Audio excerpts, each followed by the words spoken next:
Hello, welcome to my channel, Another Bibliophile Reads.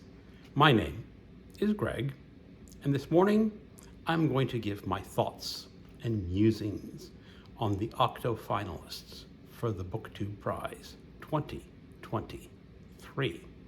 I volunteered to be a judge in either the fiction or nonfiction category, and I was selected by the computer to be a judge in nonfiction. I am not going to say which group I am in, at least in this video. It will be pretty easy to determine what group I'm in later on, because I will say that I have read such and such a book, but can't talk about it because I'm a judge for that. So it will come clear later on which group I am in. But I want to talk about the books that did not make it into the octofinal rounds. Now, all the judges were able to select up to 20 books for each category. And I did select full 20 books for each category.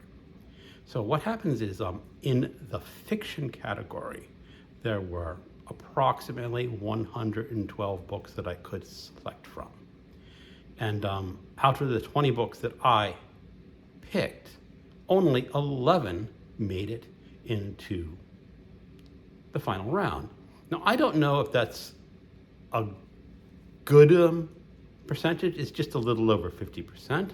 I don't know how other judges fared, but I'm thinking that maybe my tastes don't align so much with the other judges.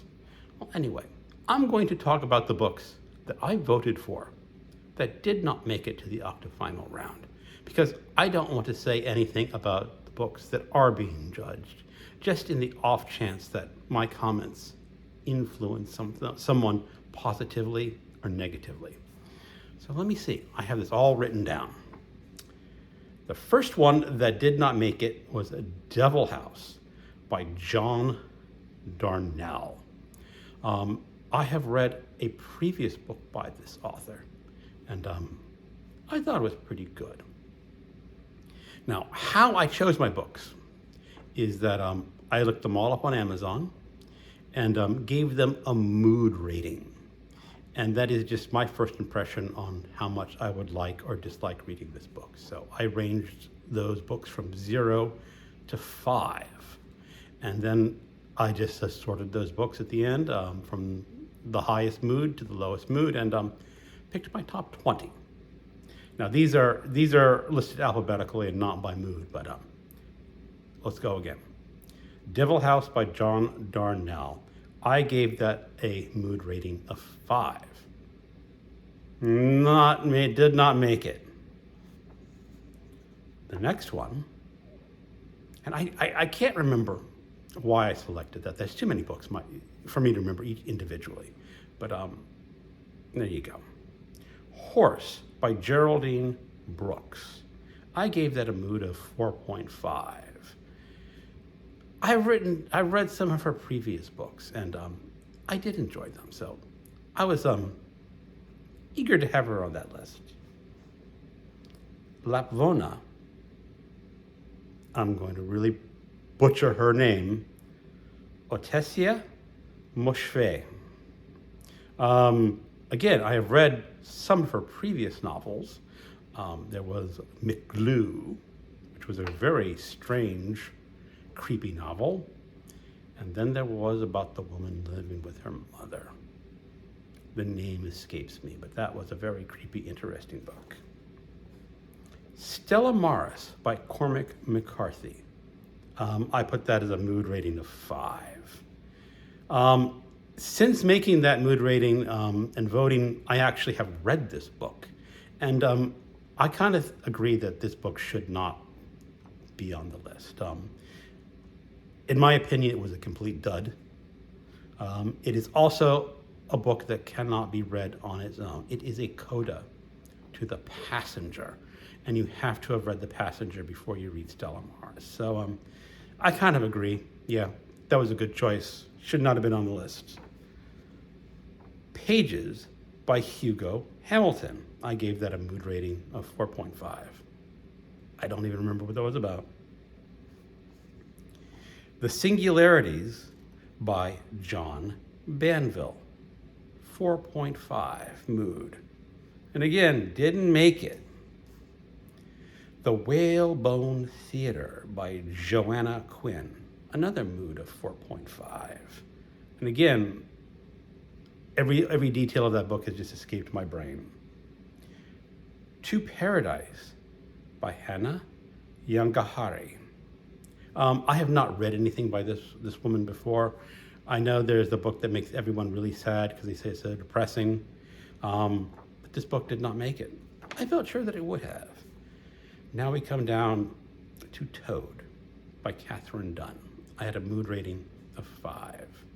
Catherine Dunn wrote one of my favorite all-time novels, Geek Love.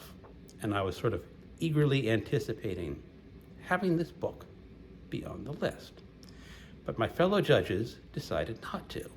And my word to them is, you should have voted for this one. And that is the end of my books that did not make it on the list for fiction. I also have a prediction. I know the winner of the fiction prize. At least gold, silver, or bronze. Well, those are the 3 you get. But it's going to win one of those. It is a book that I gave a mood rating of 0. And but I have read or watched many people on BookTube review this book and absolutely adore it. And last year, we had the love songs of W.E.B. Du Bois, a book that I actually voted for that one, and I actually read it. And in my group at the time, I gave it a 2nd ranking, but it went on to win. And it's the book that I predicted to win. Now this one, I can't say which one I predict to win because I don't want to influence someone. But I have this. I had a previous attempt at this video where I did this as a live, but I have a signed envelope with my prediction of the BookTube Prize for fiction, what's going to win. I should mail this off to someone to hold it, to prove the validity of my Nostradamus prognostications. And what do you call that when you prognostication, when you're thinking about reading the future? So I think I know the winner of the BookTube Prize for fiction. On to nonfiction. There were about 95 books that I could select. And out of the 20 that I nominated, 13 made it onto the list. A little bit better than fiction. So, what were my books that did not make it? One of the first is Resistance by Halik Kochensky. I had a mood of 4.5. Tell Me Everything by Erica Krauss, a mood rating of 4. The Bald Eagle by Jack Davis, 4.5. The Divider by Peter Baker and Susan Glasser, 4.5. Now this one I can understand why it did not make it on the list. This is a book about Donald Trump.